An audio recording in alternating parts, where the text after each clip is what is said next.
Hello guys, अस्सलाम वालेकुम। I hope कैसे आप लोग, उम्मीद करता हूँ खैरियत से होंगे। This is Muntazir. तो आप देख रहे हैं बेकर रज़ा ऑफिसर।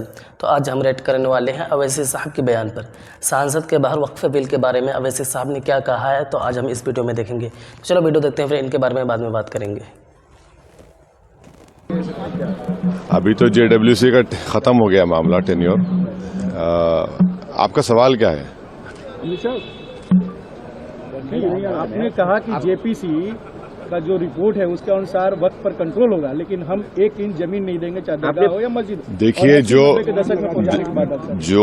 फाइनल रिपोर्ट दी गई है और जो BJP के MPs ने जो अमेंडमेंट्स दिए, जो उनकी न्यूमेरिकल स्ट्रेंथ के ऊपर उन्होंने उसको पास करवा लिया, और अपोजिशन ने जो अमेंडमेंट्स दिए उसको हम लोग पास नहीं करवा सके क्योंकि हमारे पास स्ट्रेंथ नहीं थी।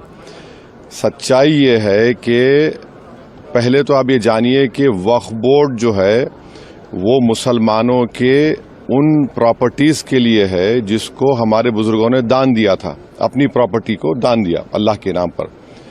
उसमें मेंबर आप बना रहे हैं नॉन मुस्लिम को, नंबर 1, और उसमें नॉमिनेट करेंगे। इलेक्शन नहीं होगा अभी स्टेट वक्फ बोर्ड में। आप नॉमिनेट करेंगे तो उसमें मेजॉरिटी नॉन मुस्लिम मेंबर्स भी हो सकते हैं। उसमें सेंट्रल वक्फ काउंसिल में भी ऐसा ही होगा। दूसरी बात यह है कि limitation act Hindu endowment board पर, सिख के गुरुद्वारा के ऊपर, क्रिश्चियंस पर अप्लाई नहीं होता, तो वक्फ बोर्ड पर क्यों लिमिटेशन एक्ट अप्लाई करने जा रही है सरकार? तीसरा यह है कि कलेक्टर या उसके अबाव ऑफिसर्स को कोई पावर ही नहीं है, आप उनको पावर देकर एग्जीक्यूटिव कंट्रोल करना चाह रहे हैं। चौथी बात यह है कि वक्फ बाय यूजर, जो वक्फ बाय यूजर है जिसको बाबरी मस्जिद, राम मंदिर में सुप्रीम कोर्ट ने अपहेल्ड किया, उसके पैराग्राफ्स लिखे उसके बारे में, उस जजमेंट के मुताबिक राम मंदिर बन गई, और उस जजमेंट में जो वक्फ बाय यूजर के बारे में सुप्रीम कोर्ट ने कहा है, सरकार उसके बरक्स, उसके ऑपोजिट काम कर रही है। ऐसे कई अमेंडमेंट जो सरकार पेश की और फिर इस JWC में उसको BJP के और उनके अलाइज ने पास किया, उससे वक्फ बोर्ड खत्म होकर रह जाएगा। ऑन पैरिटी, जब हिंदू एंडोमेंट बोर्ड्स में नॉन हिंदू नहीं बन सकता तो नॉन मुस्लिम कैसे बनेगा? यहां पर सिर्फ गुरुद्वारा प्रबंधक कमेटी में सिख ही बन सकता है। आप यहां पर क्यों बनाना चाह रहे? और एंक्रोचर्स को आप रिवॉर्ड कर रहे हैं लिमिटेशन एक्ट अप्लाई करके। ट्राइब्यूनल में आप क्या करने जा रहे हैं? तो ये तमाम चीजें, उससे एक ही मकसद है कि जितनी वक्फ प्रॉपर्टीज है सरकार उसको छीनना चाह रही है, जिसमें मस्जिद भी है, दरगाह भी है, खानखा भी है, कब्रिस्तान भी है।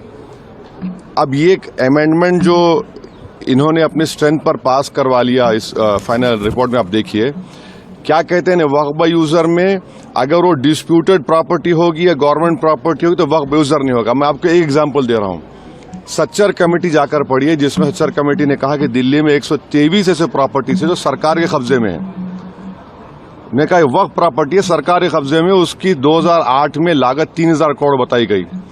पार्लियामेंट के सामने की मस्जिद को गवर्नमेंट बोलती गवर्नमेंट की है, सामने है ना पार्लियामेंट सामने की, वहां के इमाम साहब MP हैं, उसका कोर्ट में केस चल रहा है, तो सरकार बोली हमारी प्रॉपर्टी हो गई। कैसे होगा बताइए आप? ये ऐसे कई एग्जांपल्स दे रहे हैं।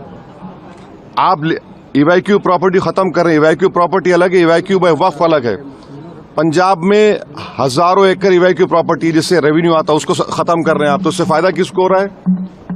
सिर्फ नफरत की बुनियाद पर मुसलमानों की प्रॉपर्टीज को वक्फ की प्रॉपर्टीज छीनने के लिए। और एक बात समझिए, ये वक्फ की जो प्रॉपर्टीज है वो हमारे लिए एक वर्शिप है।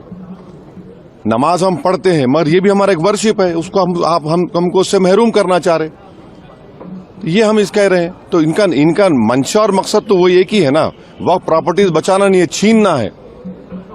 सर वो कह रहे हैं कि मुसलमानों को भड़का रहे हैं और आप अकेले। जगदम्बिका पाल जी ने कहा है कि जो चर्चा हुई उसमें आपने हिस्सा लिया, सभी लोगों ने हिस्सा लिया। तो क्या चर्चा? अरे चर्चा, इतना गलत काम जगदम्बिका पाल ने किया चेयरमैन, वो उनमें इतना पार्लियामेंट्री उनको रूल्स मालूम होना चाहिए। अगर मेरी रिपोर्ट दी गई थी उसके 9 पेजेस को और मुख्तलिफ 8 से 10 पैराग्राफ्स को उन्होंने ब्लैक कर दिया। और रूल पोजीशन ये है हमने स्पीकर साहब को लेटर भी लिखा, अगर आप किसी मेंबर के डिसेंट रिपोर्ट को अगर आप उसको इंक्लूड नहीं कर रहे तो आप इन्फॉर्म करना चाहिए, मुझे बताना चाहिए। अब मिसाल के तौर पर ड्राफ्ट रिपोर्ट में पढ़िए, आप लिखा गया कि वो रेकमेंड कर रहे हैं रिपोर्ट में कि ट्राइबल लैंड को वक्फ डिक्लेयर करना नहीं चाहिए।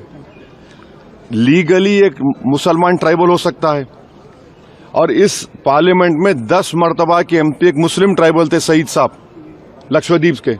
आप उनसे कहेंगे वक्फ मत करो, इसका असर क्या होगा लक्षद्वीप में? कितने ट्राइबल मुसलमान हैं? हम लिख के दिए कि ये लीगली रॉन्ग पोजीशन है आपका, आपने उसको ब्लैकआउट कर दिया। कई चीजें हम जो लिखी फैक्चुअल जो है उसको उसने ब्लैकआउट कर दिया, और इन्फॉर्म तक नहीं किया हमको। ऐसे कई अपोजिशन मेंबर्स की रिपोर्ट को ब्लैकआउट कर दिया उन्होंने। तो ये मनमानी की उन्होंने उसमें ना, तो देखिए 391 का रूल है, डायरेक्शन 91 भी मानते हैं, मगर आपको तो रीजन बताना चाहिए। फैक्चुअल को आप चीजों को आप उसको ब्लैक कर देते हैं। आपका डिसेंट नोट कितना पेज का था? डिसेंट नोट तो हमारा बहुत लंबा था, जिसमें से कई फैक्चुअल जो चीजें थी, इसको चेयरमैन साहब ने अपने पावर्स का very narrow and parochial interpretation लेके ब्लैकआउट कर दिया उसको। फिर हम लेटर लिखे स्पीकर साहब को, अपील किए उनको डायरेक्शन 91(2) में कि सर इसको आप इंक्लूड करिए, इसमें देखिए आप सच्चाई है इसमें पूरा, इसमें कोई गलती नहीं है। अब स्पीकर साहब के पास है वो। वैसे साहब लेकिन कुछ तो डाइल्यूट किया गया है। बिल्कुल क्या डाइल्यूट किया गया बताइए? नहीं आप बोलिए डाइल्यूट किया गया, बताइए बोलिए। वक्फ बाय यूजर वाले हम तो आपको एग्जाम्पल दे रहे हैं ना भैया। आप कह रहे हैं डिस्प्यूट हो गया गवर्नमेंट प्रॉपर्टी की, डिस्प्यूट के माने आपने लिखे उसमें, डिस्प्यूट कुछ भी हो जाएगा। अच्छा, और एक उसमें बिल में क्या है कि आप वक्फ के मुतवल्ली हैं, मैं जाकर कलेक्टर को बोलता हूं कि भाई ये इनकी प्रॉपर्टी वक्फ की नहीं है, और कलेक्टर जब इंक्वायरी ऑर्डर कर देगा तो जब तक वो वक्फ की प्रॉपर्टी नहीं रहेगी ना उसमें टाइम पीरियड है। अब कलेक्टर इंक्वायरी ले गया, मेरी वक्फ प्रॉपर्टी खत्म हो गई, इंक्वायरी का टाइम लिमिट नहीं है। और कलेक्टर कौन होता है? कलेक्टर गवर्नमेंट अपॉइंट करती नहीं करती, तो ये सेपरेशन ऑफ पावर्स का वायलेशन भी है। कहां से होगा बताइए? यही तो हम बता रहे हैं भाई, ऑन पैरिटी आप इसको क्यों देखिए ना, हिंदू एंडोमेंट बोर्ड्स में, सिखों के गुरुद्वारा में, क्रिश्चियंस में, ये सब चीजें हैं क्या? आप वहां करने वाले हैं क्या? अच्छा, वक्फ फंड आता था 7%, उसको आपने कम कर दिया 5%, और अमेंडमेंट क्या किया, what ever the number government sacrifice ने और कम हो जाएगा। अब कैसे चलेगा वक्फ बोर्ड? फिर इसके बाद भी अगर ये सरकार तो बिल लाने का प्लान करी, अगर बिल आएगा तो फिर आप लोग क्या करेंगे? बिल आएगा तो हम जो करना है करेंगे, क्या बात है सर? पाल साहब कह रहे हैं और जो एनडीए के अलाइज हैं उनको सोचना चाहिए। हाँ तो गाइस, ये पूरा वाकया वक्फ बिल के बारे में। वीडियो आपको कैसा लगा कमेंट बॉक्स में ज़रूर बताना, और इस वीडियो को अपने दोस्तों तक ज़्यादा से ज़्यादा शेयर करना ताकि वो भी वक्फ बिल के खिलाफ आवाज़ उठाए। तो फिर मिलते हैं नेक्स्ट वीडियो में। अल्लाह हाफिज़।